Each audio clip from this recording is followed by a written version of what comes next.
गुरुदेव श्री श्री रविशंकरजी यांच्या the art of living संस्थेमार्फत राधानगरी आणि करवीर तालुक्यात ठिकठिकाणी श्रावण उत्सव साजरा करण्यात आला। या अंतर्गत महारुद्र पूजा पार पडली। त्याचप्रमाणे उपस्थितांसाठी योग, प्राणायाम आणि सुदर्शन क्रिया यांची प्रात्यक्षिकं घेण्यात आली। या शिबिरात 300हून अधिक नागरिक सहभागी झाले होते। द आर्ट ऑफ लिव्हिंग संस्थेमार्फत देशभरातील 1700हून अधिक शहरात 3000हून अधिक कार्यक्रम तसंच महारुद्र पूजा विधी पार पडले।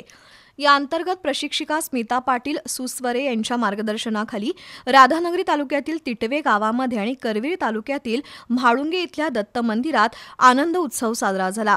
या अंतर्गत महारुद्र पूजा मोठ्या उत्साहात पार पडली। आनंद उत्सव शिबिरामध्ये 300 पेक्षा जास्त नागरिकांनी सहभाग घेऊन सुदर्शन क्रियेचा अनुभव घेतला, तर पूर्ण उत्सवासाठी 600 पेक्षा अधिक लोकांनी उपस्थिती लावली। मंत्रोच्चार आणि सत्संगामध्ये नागरिक मग्न झाले होते।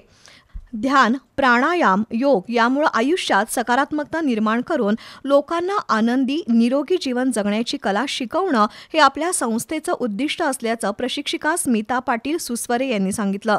स्वामी पुण्यश्लोकजी यांच्या मार्गदर्शनाखाली महारुद्र पूजा पार पडल्याचं त्यांनी सांगितलं। हा उपक्रम यशस्वी करण्यासाठी तिटवे, कपिलेश्वर, तुरंबे, कावणे, म्हाळुंगे, बोरवडे, मांगोली, सोळांकूर, परिते, वाकीघोल, चौडाळ, कोल्हापूरसह परिसरातील सर्व ऊर्जा केंद्र आणि स्वयंसेवकांनी परिश्रम घेतले।